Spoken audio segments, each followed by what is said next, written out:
Hello, Sarfaraz Katiyari channel में आप सभी का खुश आमदीद। आज मैं बात करने जा रहा हूँ एक नया सर्वे जो हाल फिलहाल ही आया है। वो दरअसल दुनिया की जानी मानी इंस्टीट्यूट प्यू रिसर्च सेंटर ने किया है। तो दरअसल प्यू रिसर्च सेंटर के बारे में थोड़ा सा बता देता हूँ। प्यू रिसर्च सेंटर एक एनजीओ है जो कि वाशिंगटन डीसी में बेस्ड है। इसका स्थापना 2004 में द प्यू चैरिटेबल ट्रस्ट के सब्सिडरी तौर पे हुआ।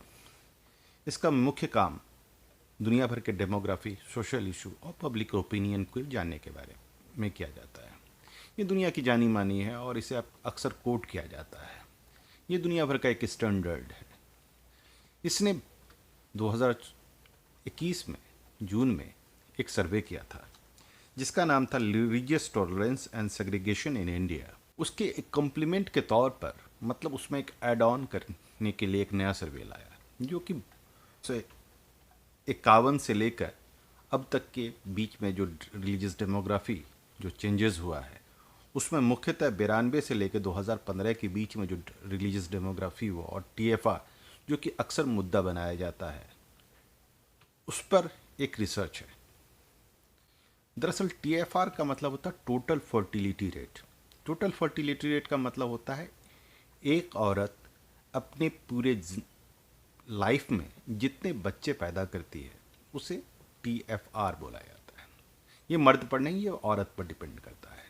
इसके बारे में कहा जाता है जैसे जैसे कोई समाज विकसित होता है, जैसे जैसे उसकी आर्थिक स्थिति बेहतर होती है, तो औरतों में कम बच्चे पैदा करने की टेंडेंसी बढ़ती जाती है, जो कि उनके जॉब, एजुकेशन, हेल्थ और बहुत सारी चीज़ों पे मुनहसर करता है।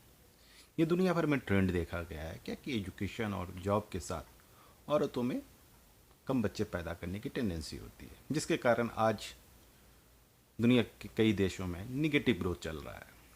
दरअसल किसी पॉपुलेशन के स्टेबलाइजेशन के लिए एक औरत को 2.1 बच्चे पैदा करने की ज़रूरत होती है, जिससे दुनिया में पॉपुलेशन स्टेबल होगा।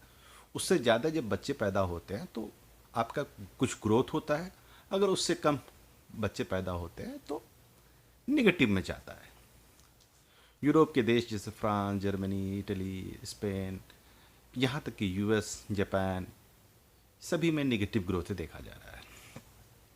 तो अब आते हैं भारत के बारे में सर्वे पर।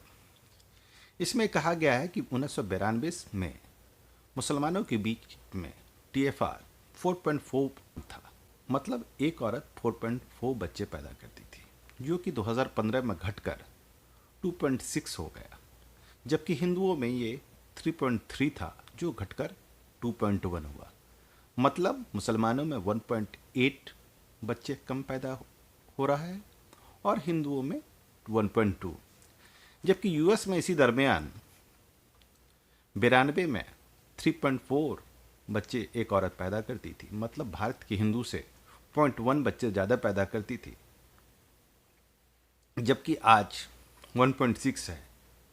मतलब भारत के हिंदुओं से आज वहाँ की औरत आधे बच्चे कम पैदा कर रही है।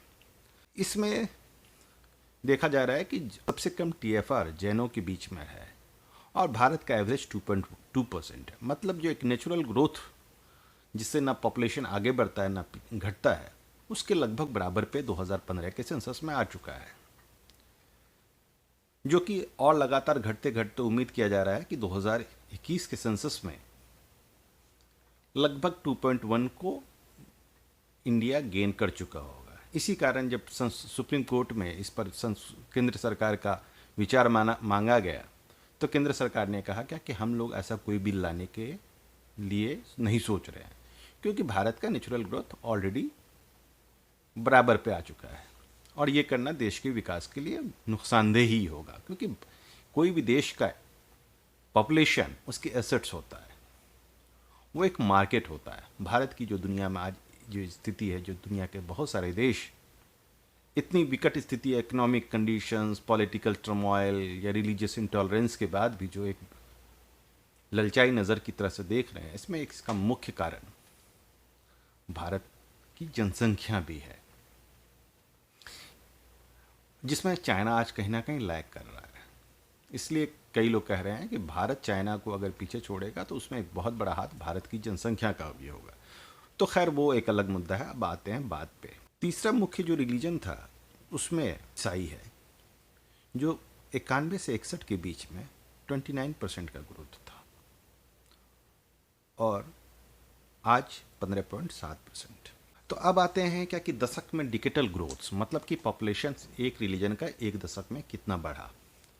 1951 से 61 के बीच में मुसलमानों का जो डिकेटल ग्रोथ हो रहा था वो 30.2.7% था, जबकि हिंदुओं में 21.6% था। मतलब मुसलमान का ग्रोथ 11% ज़्यादा था, जबकि 2001 से 11 के बीच में ये घटकर 24.7 और हिंदुओं का 17.7% हो गया। मतलब कि अब डिफरेंस 11 से घटकर 7% रह गया। जबकि इसी दरमियान ईसाइयों, जो कि भारत की तीसरी बड़ी आबादी है, उनका 29% से घटकर 15.7% रह गया। मतलब इन तीनों रिलीजनों में सबसे ज़्यादा जो पॉपुलेशन का जो डिक्रीज हो रहा है वो क्रिश्चियंस का हो रहा है। 51 से लेकर 2011 के बीच में मुसलमानों की पॉपुलेशन 4.4% बढ़ी, जबकि हिंदुओं की परसेंट 4.3% बढ़ी। 4.3% में एक बड़ा सिग्निफिकेंट नंबर इसलिए है कि 8 मिलियन आबादी अपने आप को, जो कि पहले हिंदू दिखाती थी, वो आज हिंदू नहीं दर्शा रही है, जिसमें से 50 लाख लोग सरना अपने आप को कह रहे हैं, 10 लाख लोग गोंड और 5,10,000 लोग सारी धर्म के मानने वाले बता रहे हैं। ये सारे पहले अपने आप को हिंदू कहते थे। भारत में अगर देखा जाए 1970 से लेकर 2017 के बीच में सेक्स सिलेक्टिव एबॉर्शन के कारण 2 करोड़ लड़कियों की संख्या कमी है। दरअसल हम लोग जैसा जान रहे हैं कि 70 के दशक के बाद जब अल्ट्रासाउंड आया तो भारत में सिलेक्टिव जेंडर को एबॉर्शन किया जा रहा था, जिसके कारण हरियाणा, पंजाब, दिल्ली और भी कई दीगर स्टेट में मेल चाइल्ड और गर्ल चाइल्ड के बीच का रेशियो बहुत ज़्यादा है। अगर धर्म के अनुसार देखा जाए तो मुसलमानों में 1000 मर्द पर 950 थे, हिंदुओं में 936 थे। जबकि अगर दुनिया के किसी और भी विकसित या किसी और देशों में देखा जाए तो ये ज़्यादातर मुल्कों में औरत की संख्या मर्दों से ज़्यादा होती है। इस मामले में क्रिश्चियन सबसे बेहतर थे और भारत का एवरेज 941 था और मुसलमान एवरेज से ज़्यादा थे, हिंदू एवरेज से थोड़े से कम थे। इसके कारण एवरेज इन दोनों के बीच में ही रहा। इसके अलावा अगर देखा जाए तो ये जो पॉपुलेशन का जो डिफरेंस है, टीएफआर का जो डिफरेंस है, ये सिर्फ रिलीजन पे नहीं है, ये भारत के अलग अलग एरिया पे भी अलग अलग है। जैसे भारत के यूपी और बिहार में एक औरत ज़्यादा बच्चे पैदा करती है। बिहार में एक औरत 3.4 बच्चे पैदा करती है तो यूपी में 2.7 बच्चे पैदा करती है। वहीं दक्षिण के तमिलनाडु में 1.7 बच्चे और केरल में 1.6 बच्चे। मतलब केरल में आज अमेरिका के बराबर बच्चे पैदा हो रहा है एक औरत के द्वारा। जैसा कि हम लोग जान रहे हैं, विकास के पैरामीटर में भारत का सबसे मानवीय सूचकांक में सबसे बेहतर राज्य केरल को माना जाता है। वहाँ के मेडिकल फैसिलिटी, इंफ्रास्ट्रक्चर और पर कैपिटा इनकम वो किसी भी यूरोपियन देशों के बराबर है। तो वहाँ पर पॉपुलेशन में भी देखा जा रहा है कि एक औरत सिर्फ 1.6 बच्चे को पैदा कर रही है। इस तरह से देखा जाए तो ये जो आरएसएस के द्वारा जो लगातार जो एक जो नैरेटिव पेश किया जा रहा था, इस पर ये एक चोट है। इसके पहले दरअसल भारत सरकार ने जब जो सुप्रीम कोर्ट में हलफनामा दायर किया कि उसका ऐसा कोई भी रवैया नहीं है कि वो चाइल्ड पॉपुलेशंस के लिए बिल के लिए लाए, और भारत में पॉपुलेशन ऑलरेडी डिक्रीज कर रहा है और ये कुछ दिनों के बाद हो सकता है कि नेगेटिव ग्रोथ की ओर चला जाए, तो इसलिए ऐसा कोई भी सोच नहीं है। तो वो पहला चोट था और ये एक दूसरा चोट है। और अगर देखा जाए तो भारत में हिंदुओं के बीच में जो टीएफआर जो थोड़ा सा कम है, आधे बच्चे एक औरत कम पैदा कर रही है, इसमें एक बड़ा रोल इस कारण भी है कि बहुत सारे हिंदू लोग एजुकेशन के कारण लेट शादी कर रहे हैं, ये तो एक इशू है ही।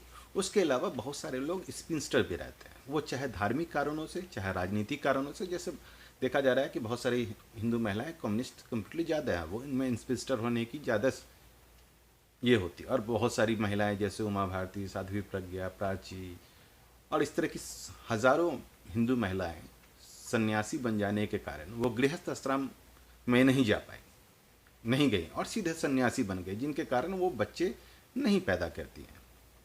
और भारत में मुसलमानों में तलाक के बाद दूसरी शादी का भी चलन ज़्यादा है, जबकि हिंदुओं में अगर तलाक या अगर उसके पति मर जाते हैं तो ये एक सेकंड मैरिज का चलन बढ़ा है, लेकिन ये अभी भी कम है, जिसके कारण उनकी जो फर्टिलिटी की जो टाइम होती है वो ख़त्म हो जाती है और वो बच्चे कम पैदा कर पाती हैं। उम्मीद करते हैं भारत के हिंदुत्ववादी लोग इस डेटा को देखेंगे और एक सेंसिबल के तौर पे देखें। वैसे उनसे ये उम्मीद नहीं है कि वो सेंसिबल हो जाए और हिंदुत्ववादी जो एक नैरो माइंडेडनेस के कारण बनते हैं, तो उनसे ये उम्मीद करना बेवकूफ़ाना है।